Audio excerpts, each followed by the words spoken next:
Hello people. पिछले video में हम लोगों ने मॉडर्न पीरियड पढ़ा था। अब पोस्ट मॉडर्न पीरियड के बारे में पढ़े। पोस्ट मॉडर्न पीरियड के अंदर क्या क्या हुआ था। तो जैसे हमें पता है कि पहले बृहद्रथ जो हमारा बृहद्रथ था उसे मार दिया था किसने। उसी का एक ब्राह्मण कमांडर इन चीफ था जिसका नाम पुष्यमित्र शुंग था। बृहद्रथ मौर्यन डायनेस्टी से बिलोंग करता था और मौर्यन डायनेस्टी का आखिरी रूलर था बृहद्रथ। बृहद्रथ को मार दिया था पुष्यमित्र शुंग ने, जो उसी का सेनापति था, ब्राह्मण सेनापति था। अब पुष्यमित्र शुंग ने ही इनको ही कहा जाता है फाउंडर ऑफ शुंग डायनेस्टी। अब उसके बाद पुष्यमित्र शुंग को मारने के बाद वह राजगद्दी पर बैठ गया और उसने शुंग डायनेस्टी, उसके बाद से शुंग डायनेस्टी स्टार्ट हो जाती है। तो पोस्ट मॉडर्न पीरियड के अंदर पोस्ट मॉडर्न पीरियड के अंदर शुंग डायनेस्टी से स्टार्ट करते हैं हम लोग। शुंग डायनेस्टी 185 बीसी से लेकर 72 बीसी तक चली थी और this is considered as the first Brahmin dynasty. इस डायनेस्टी को पहली ब्राह्मण डायनेस्टी कंसिडर करा जाता है। भारत का पहला ब्राह्मण वंश इसे कहा जाता है, शुंग डायनेस्टी को। और जो इसका फाउंडर है, मैंने आपको पहले ही बता चुका हूँ, पुष्यमित्र शुंग है। तो Pushyamitra Shunga is considered as the founder of this dynasty. और जो इसका सोर्स मिलता है हमें, वो किससे मिलता है? अयोध्या इंस्क्रिप्शन से। पुष्यमित्र शुंग का जो सोर्स मिलता है वो मिलता है अयोध्या इंस्क्रिप्शन से। इसकी जो कैपिटल थी, किसकी? पुष्यमित्र शुंग ने जो कैपिटल बनाई थी वो क्या बनाई थी? विदिशा, जो कि एमपी में है। मतलब अब तक जितनी भी कैपिटल्स वगैरह थी वो या तो राजगृह रह रही थी, या तो फिर पाटलिपुत्र रह रही थी, या फिर वो तक्षशिला रह रही थी। लेकिन शुंग ने मगध की कैपिटल विदिशा बनाई थी। He is known as the destroyer of Buddhism in India because he destroyed about 84,000 stupas build by Ashoka. जो मॉडर्न पीरियड के अंदर अशोका ने 84,000 स्तूपास बनाए थे, उसे पुष्यमित्र शुंग ने 84,000 के आसपास स्तूपास को डिस्ट्रॉय करा दिया गया था, इसलिए इसे बुद्धिज्म का डिस्ट्रॉयर कहा जाता है। Bhagwat religion was introduced in his ruling period. और के इसी के रूलिंग पीरियड के टाइम पर ही भागवत रिलीजन का आगमन हुआ था। Bhagwat religion was introduced in his ruling period. The worship of Vishnu god Vishnu was also started. इसी के शासन काल में विष्णु यानी विष्णु जी की पूजा याचना शुरू हुई थी। और maximum development of Sanskrit language is in his ruling period. जो संस्कृत का सर्वाधिक डेवलपमेंट हुआ था, सर्वाधिक विस्तार और जो हुआ था संस्कृत का, वो इसी के रूलिंग पीरियड के अंदर हुआ था। ही ऑर्गेनाइज 2 अश्वमेघ यज्ञ। इसने 2 अश्वमेघ यज्ञ करे थे। 2 अश्वमेघ जो उसके राजपुरोहित कौन था? पतंजलि ने कराए थे। अश्वमेघ यज्ञ के अंदर क्या होता है कि एक राजा अपना सबसे प्रिय घोड़े को वो छोड़ देता है 12 दिन के लिए। और इस 12 दिन के अंदर वह घोड़ा जितना भी डिस्टेंस कवर करता है, जिस राज्य के में से निकलता है, और वो सारा राज्य उसका हो जाता है, राजा का। लेकिन अगर इसी के अंदर कोई अगर राजा जिसके राज्य से वह अश्वमेव घोड़ा निकल रहा है, वो अगर उस घोड़े को रोक लेता है तो उसे राजा से लड़ाई करनी पड़ती है, जिसका वह घोड़ा होता है उससे लड़ाई करनी होती है, और वो उससे हार जाता है तो फिर उसे अपना राज उसके अंदर मिलाना पड़ता है। और अगर 12 दिन तक कोई भी राजा इसके सामने किसी भी घोड़े को नहीं रोकता है, और 12 दिन के बाद उस घोड़े की बलि दे दी जाती है। यह अश्वमेघ यज्ञ था। ऐसे 2 अश्वमेघ यज्ञ करे थे। किसने? इसने पुष्यमित्र शुंग ने। और उसका जो राजपुरोहित था वो कौन था? पतंजलि ने करवाए थे।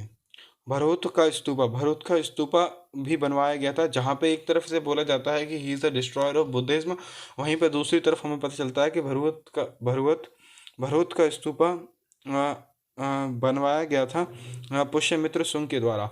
और 1873 के अंदर अलेक्जेंडर कनिंघम ने इसकी खोज करी थी। हमने पहले ही पढ़ चुका है कि अलेक्जेंडर कनिंघम कौन थे। Alexander Cunningham is known as the father of Indian archaeology.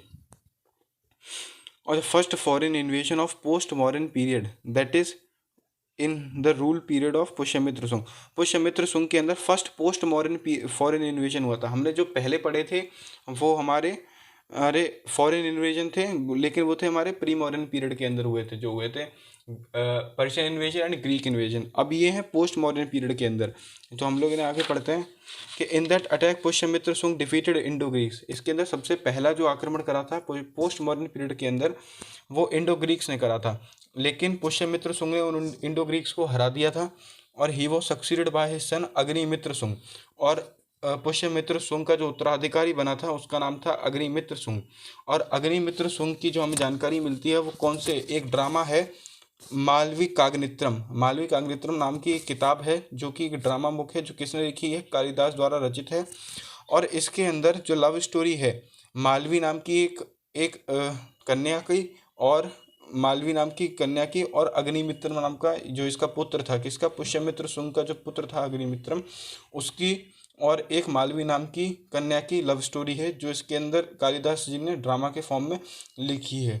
और किस किताब के अंदर लिखी है, मालवी का अग्निमित्रम के अंदर लिखी है। Agnimitra was the hero of, क्योंकि यही दोनों मेन लीडिंग कैरेक्टर्स थे, अग्निमित्र और मालवी, तो इसलिए Agnimitram was the hero of the drama named Malavikagnimitram written by Kalidas. He also gave conservation to Buddhism because he renovated the Sanchi stupa. और जहाँ पे इनके पिताजी को पुष्यमित्र सुंग को डिस्ट्रॉयर ऑफ द बुद्धिज्म माना जाता है, उसी तरफ अग्निमित्र सुंग को माना जाता है कि he was the he gave conservation to the Buddhism because he renovated the Sanchi stupa, क्योंकि उसने सांची स्तूपा का रेनोवेट करा दिया था। ठीक है, अब जो हमारे इसके बाद नेक्स्ट फेमस रूलर आता है सुंग डायनेस्टी का, वो था हमारा भागभद्र। जो हमारा भागभद्र था उसके टाइम पर ही जो हमारा जो भागभद्र था उसके टाइम पर ही इंडो ग्रीक थे। इंडो ग्रीक का एक रूलर था एंटियलसाइड्स, इंग्लिश में बोलते हैं एंटियलसाइड्स और हिंदी में बोलते हैं एंटियलकीड्स। तो उनका एक राजदूत था हेलियोडोरस ने भागवत धर्म को अपनाया, और भागवत धर्म अपनाने के बाद बेसनगर के अंदर गरुड़ पिलर की स्थापना की थी। किसने, हेलियोडोरस ने। हालांकि इतना इम्पोर्टेंट नहीं है पर फिर भी पढ़ना ज़रूरी है। इसके बाद आप लोग लूसेंट किताब उठा के उसके अंदर से जो जो इम्पोर्टेंट आपको लग रहा है, क्योंकि ये तो काफ़ी ज़्यादा डीप में चले जाते हैं इन नोट्स के थ्रू, लेकिन लूसेंट पढ़ के आप इतना लूसेंट पढ़ लीजिए। आप लूसेंट के अंदर आपको जो जो टर्म्स दिखें आप उतना पढ़ लीजिए, तब भी आपका अच्छी खासी कमांड हो जाएगी हिस्ट्री के ऊपर। The last ruler of this dynasty was Devabhuti. जो इस डायनेस्टी का जो लास्ट रूलर रहा था वो रहा था देवभूति। और Devabhuti was assassinated by his commander in chief Vasudeva who establish the Kanva dynasty. जैसे बृहद्रथ को मार दिया था उसके सेनापति ने, जिसका नाम पुष्यमित्र सुंग था, और सुंग डायनेस्टी की स्थापना करी थी, वैसे ही देवभूति को मार दिया था उसके कमांडर इन चीफ ने, जिसका नाम था वासुदेव, और वासुदेव ने ही फिर कण्व डायनेस्टी की स्थापना करी थी। ये कण्व डायनेस्टी की स्थापना करने के बाद 72 BC से 28 BC तक ये चली थी। और जो इसका फाउंडर था उसे हमें पता ही है कि वासुदेव, और ही वो सक्सीडेड बाय 3 रूलर्स। उसके बाद 3 उत्तराधिकारी और आए थे, जिसका नाम था भूमिपुत्र कण्व और जो नारायण कण्व, और जो उसका लास्ट रूलर रहा था वो सुशर्मा रहा था। तो कण्व डायनेस्टी काफ़ी छोटी सी है और इसके बारे में कुछ खास पढ़ना भी नहीं है, और ना ही ज़्यादा इससे पूछा जाता है, लेकिन फिर भी कोई एक आध चीज़ पूछ ली जाए तो इतने में से आप पढ़ सकते हैं। फिर आती है हमारी आंध्र डायनेस्टी या फिर सातवाहन डायनेस्टी। ये हमारी 3rd डायनेस्टी है, जिसके जो 28 BC से लेके 3rd सेंचुरी तक चली थी हमारी। 3rd सेंचुरी यानी 3rd AD तक, 300 AD तक। जो इसकी कैपिटल थी वो थी प्रतिष्ठान, जो कि महाराष्ट्र के अंदर है। प्रतिष्ठान इसकी कैपिटल थी सातवाहन डायनेस्टी की। जो इसका फाउंडर कहा जाता है सिमुक कहा जाता है, सिमुक। उसी का एक भाई था कृष्णा, जिसका भाई था कृष्णा। और जो इस डायनेस्टी का पहला ग्रेट रूलर, प्रथम महान शासक जो कहा जाता है वो सतकर्णी प्रथम को कहा जाता है, जिसने इसकी कैपिटल, वैसे तो इसकी कैपिटल प्रतिष्ठान थी, फिर उसने एक कैपिटल और कर दी थी, इसका नाम था अमरावती उसने कैपिटल कर दी थी। जो सेकंड ग्रेट रूलर था उसका नाम था हाल। उसने एक बुक लिखी थी गाथा सप्तशती। हाल दूसरा रूलर था सातवाहन डायनेस्टी का, दूसरा ग्रेट रूलर था, जिसने एक बुक लिखी थी गाथा सप्तशती। और जो ग्रेटेस्ट रूलर रहा है सातवाहन डायनेस्टी का वो रहा है गौतमी सतकर्णी। गौतमी सतकर्णी 106 से लेकर 130 एडी तक रहा है इनका शासनकाल। और गौतम सतकर्णी ने ही शीशे के सिक्के यानी लेड कॉइन्स को इशू कराया था। He started donating land to Brahmins, ये पहला शासक था जिसने डोनेटिंग ऑफ लैंड, जमीन को दान देना ब्राह्मण को शुरू करा था। He started using his mother's name before him, और ये पहला ऐसा शासक था जिसने अपनी माता का नाम पहले लगाने की प्रथा स्टार्ट करी थी। किसने? गौतम सतकर्णी ने। गौतमी पुत्र सतकर्णी। लास्ट ग्रेट रूलर, जो लास्ट ग्रेट रूलर रहा है इसका सबसे ज़्यादा, वो था वशिष्ठिपुत्र पुलमावी। वशिष्ठिपुत्र पुलमावी था, वो लास्ट ग्रेट रूलर था। वो किसका पुत्र था? सन ऑफ गौतमी पुत्र सतकर्णी। गौतमी पुत्र सतकर्णी जो हमने पीछे पढ़े थे, उन्हीं का पुत्र था वशिष्ठपुत्र पुलवामी, वशिष्ठिपुत्र पुलवामी। और he is also known as Andhra Samrat of India. Vashishtha पुत्र पुलवामी ने आंध्र प्रदेश के ऊपर हमला करा था, उसे इन्वेड करा था, इसलिए पहली बार किसी राजा ने आंध्र को इन्वेड करा था, इसीलिए इस डायनेस्टी को आंध्र डायनेस्टी भी कहा जाता है। और दूसरा नाम तो इसका सातवाहन डायनेस्टी है ही। और जो last ruler of this dynasty होता है पुलमावी III, यानी पुलमावी तृतीय। ये पुलमावी किसका बेटा था? वशिष्ठ पुलमावी था बेटा गौतमी पुत्र सतकर्णी का, लेकिन उसी के बाद पुलमावी तृतीय उसके सक्सेसर्स रहे थे, जो कि last ruler of this dynasty, इस सातवाहन डायनेस्टी या फिर आंध्र डायनेस्टी का आखिरी रूलर माना जाता है। अब इसी के बाद फिर हमारे फॉरेन इन्वेजन्स हुए थे पोस्ट मॉडर्न पीरियड के अंदर। पोस्ट मॉडर्न पीरियड के अंदर कुछ जो इन्वेजन्स थे, उनमें से फर्स्ट इंडो ग्रीक्स था। हमें पढ़ चुके हैं कि इंडो ग्रीक्स का किसके टाइम पे उसने करा था? पुष्यमित्र शुंग के टाइम पे। और पुष्यमित्र शुंग ने इंडो ग्रीक्स को हरा दिया था। हम फिर पढ़ते हैं कि इंडो ग्रीक्स यानी हिंद यूनानी, वो कहाँ के मूल स्थान, वो कहाँ के रहने वाले हैं? वैसे बैक्टीरिया नाम की एक जगह है अफगानिस्तान के अंदर। उस बैक्टीरिया नाम की जगह के अंदर 250 BC के आसपास वहाँ का एक गवर्नर हुआ करता था, गवर्नर ऑफ बैक्टीरिया डियोडोटस। और वो किसके राज के अधीन था? सेल्यूकस निकेटर के राज के अधीन था। पर क्या हुआ कि थोड़े टाइम बाद जो उसका गवर्नर था बैक्टीरिया का डियोडोटस ने खुद को इंडिपेंडेंट घोषित कर दिया। हालांकि वो उसके राज के अधीन था, लेकिन वह नहीं मानता था, उसने खुद को इंडिपेंडेंट घोषित कर दिया बैक्टीरिया को, और उसे खुद का राजा कंसिडर करने लगा। अब उसके बाद जो डियोडोटस द्वितीय है, डियोडोटस द्वितीय, इसे एक्चुअल फाउंडर कहा जाता है इंडो ग्रीक्स का, और ही वॉज सक्सीडेड बाय डियोडोटस। वो सक्सीडेड फ्रॉम डियोडोटस, यानी डियोडोटस था, उसका जो उत्तराधिकारी बना था वो था डियोडोटस द्वितीय, उसे ही एक्चुअल फाउंडर कहा जाता है इंडो ग्रीक्स का। ठीक। अब जो first Indo Greek ruler in India, जो प्रथम इंडो ग्रीक रूलर जो इंडिया में आता, ये तो बाहर की बातें चल रही ना। अब जो इंडो ग्रीक्स की बात है, क्योंकि फॉरेन इन्वेजन हुआ कहाँ पे? इंडिया के अंदर। जो पहला प्रथम हिंद यूनानी शासक जो हमारे में आया था, उसका नाम था डेमिट्रियस प्रथम या डेमिट्रियस one. In 165 BC he attacked India and conquered the area of Sindh. He made his capital to सकल, जो कि पंजाब में है। In 165 BC के अंदर 165 BC के अंदर उसने इंडिया पर अटैक करा, और उसने सिंध का एरिया, जो कि पाकिस्तान अफगानिस्तान का एरिया, जम्मू कश्मीर का एरिया आ जाता है, पंजाब वाला एरिया आ जाता है, तो उस एरिया को उसने कॉन्कर कर लिया था, और उसने उसकी कैपिटल किसे बना दी थी? सकल, जो कि पंजाब में है।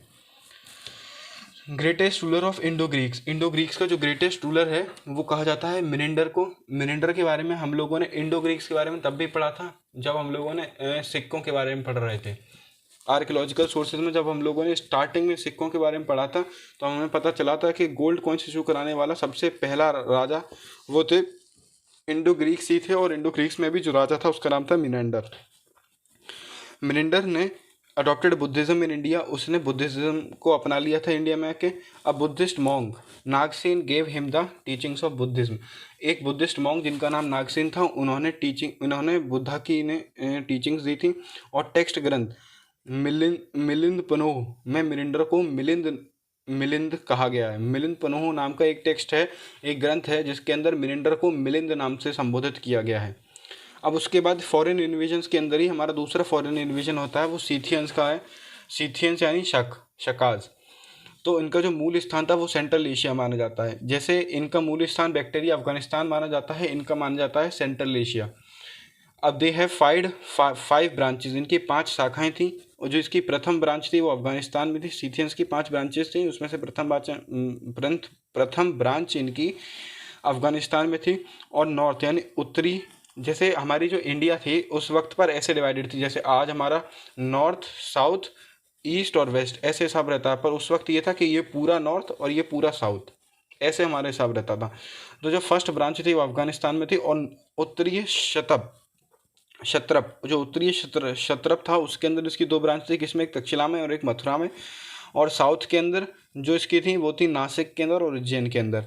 और 557 बीसी के अंदर उसी का एक राजा था जिसका नाम था विक्रमादित्य, और विक्रमादित्य ने, उज्जैन का ही एक राजा था जिसका नाम था विक्रमादित्य, और विक्रमादित्य ने ही विक्रम संवत यानी विक्रम एरा या फिर कैलेंडर की स्टार्ट करी थी।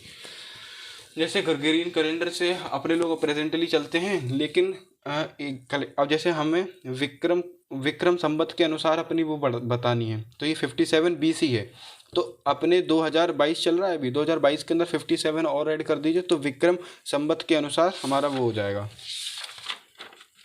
ईयर आ जाएगी। अब जो नासिक थी, एक नासिक के 2 ग्रेट रूलर से भूमक और नेफान, नासिक के 2 ग्रेट रूलर से भूमक और Nahapana was defeated and killed by Gautamiputra Satakarni. Gautami पुत्र सतकर्णी के द्वारा इसके मार दिया गया था। गौतमी पुत्र सतकर्णी कौन थे? वही ग्रेटेस्ट रूलर किसके? सातवाहन डायनेस्टी के, जिन्होंने मम्मी का नाम अपने पहले लगाया था, अपनी माता का नाम अपने नाम से पहले लगाने की प्रथा स्टार्ट करी थी। गौतमी पुत्र सतकर्णी ने नेफान का राजा था उसे मार दिया गया था। नेफान नाम का जो राजा था नासिक का ग्रेट रूलर, 2 ग्रेट रूलर थे भूमक और नेफान को मार दिया था गौतमी पुत्र सतकर्णी ने। The greatest ruler of Scythians इसाक्स वॉज रुद्रदामन। ये रुद्रदामन था जिसने लिखवाया था जूनागढ़ इंस्क्रिप्शन। इस जूनागढ़ इंस्क्रिप्शन की हम लोगों ने बात करी थी जब हम लोग क्या कहते हैं, सुदर्शन लेक के बारे में पढ़ रहे थे। सुदर्शन लेक, जो कि सुदर्शन लेक ऑन गिरनार हिल, चंद्रगुप्त मौर्य ने जो सुदर्शन लेक बनवाई थी गिरनार हिल के ऊपर गुजरात में, तो रुद्रदामन ने उसका पहला रेनोवेशन कराया था और दूसरा रेनोवेशन स्कंद गुप्त ने कराया था। तो जो इसका जो लिखा गया है जूनागढ़, हालांकि रुद्रदामन ने लिखवाया है पर उसके अंदर समुद्रगुप्त ने भी उसके अंदर अपने बाद में लिखवा दिया था। तो जूनागढ़ इंस्क्रिप्शन से हमें पता चलता है जूनागढ़ इंस्क्रिप्शन से हमें पता चलता है कि जो रुद्रदामन था वो ग्रेटेस्ट रूलर था सीथियंस का, this is considered as first and the longest inscription of Sanskrit. और जूनागढ़ इंस्क्रिप्शन को ही फर्स्ट और लॉन्गेस्ट इंस्क्रिप्शन कहा जाता है संस्कृत का। जो रुद्रदामन था उसी ने फर्स्ट रेनोवेशन करा था सुदर्शन लेक का, हम पहले ही पढ़ चुके हैं। The last ruler of Scythians Rudrasena तृतीय को ही क्या माना जाता है? लास्ट रूलर माना जाता है सीथियंस का। और इसे रुद्रसेन तृतीय was killed by Chandragupta second. हमने चंद्रगुप्त मौर्य वो अलग था, ये चंद्रगुप्त सेकंड है। तो इस चंद्रगुप्त नाम के बहुत सारे लोग आएंगे तो इसमें कंफ्यूज नहीं होना है। जो हम लोगों ने मौर्यन पीरियड के अंदर पढ़ा वो चंद्रगुप्त मौर्य था, जिसका पुत्र अशोक वगैरह ये सब उसके पौत्र वगैरह हुए थे। ठीक है, मैं आपको दिखा देता हूँ ताकि कंफ्यूज ना हो। चंद्रगुप्त मौर्य का पुत्र हुआ बिंदुसार, जिसे उसने अपनी सारा राजपाट दे के चला गया था और संलेखन संथारा से जिसकी मृत्यु हो गई थी श्रवणबेलगोड़ा नामक, जब वो उसे भद्रबाहु का अनुयायी बन गया था, भद्रबाहु का फॉलोअर बन गया था और श्रवणबेलगोड़ा चला गया था छोड़ के, तो उसने ये सारा राजपाट बिंदुसार को दिया था। बिंदुसार का जो पुत्र हुआ किससे? धर्मा या फिर शुभाद्रांगी से उनका पुत्र हुआ अशोक के बाद जो उनका उत्तराधिकारी बना वो बना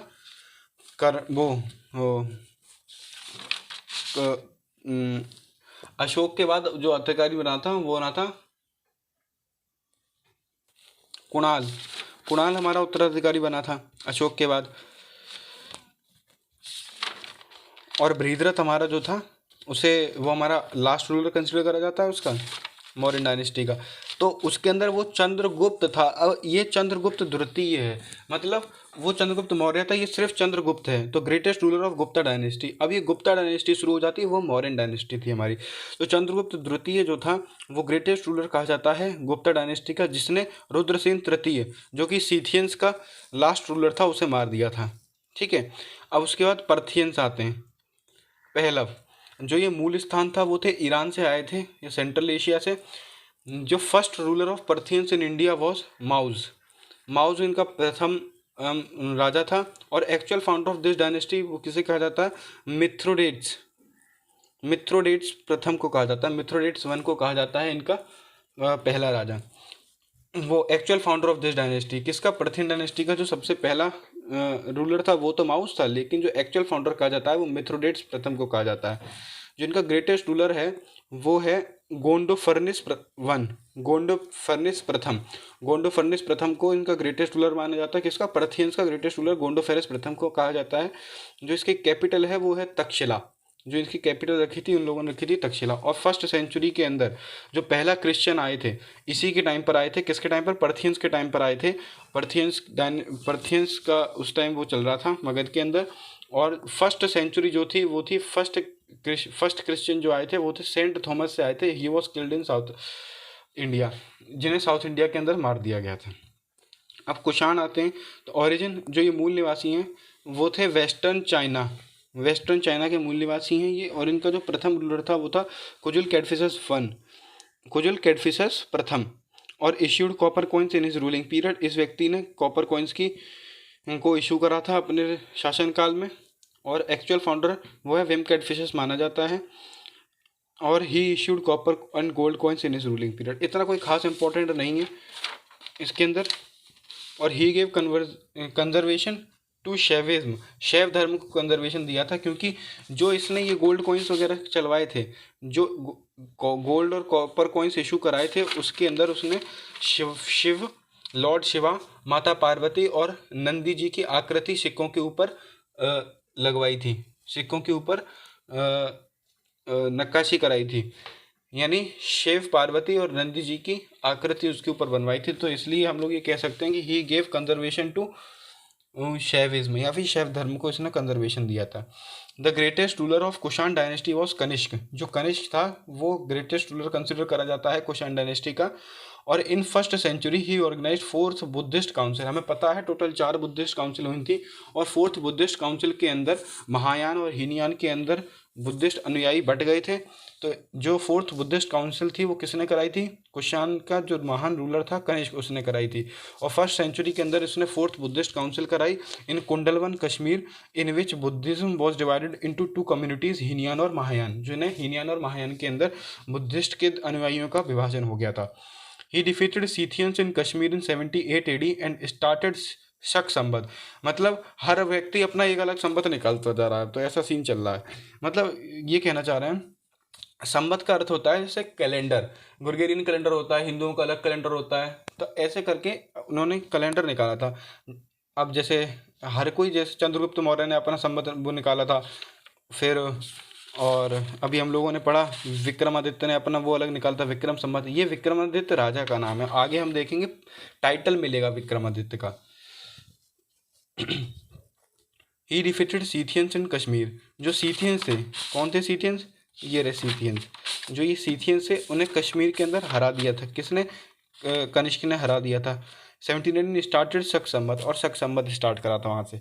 ही was the first ruler who issued pure gold coins. Kushan dynasty का कनिष्क ही ऐसा राजा था जिसने एकदम प्योर गोल्ड कॉइन्स उसने इशू करे थे।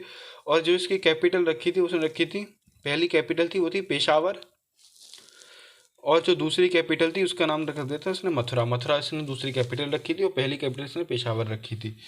और during his ruling period he defeated a Chinese ruler named पांचाओ।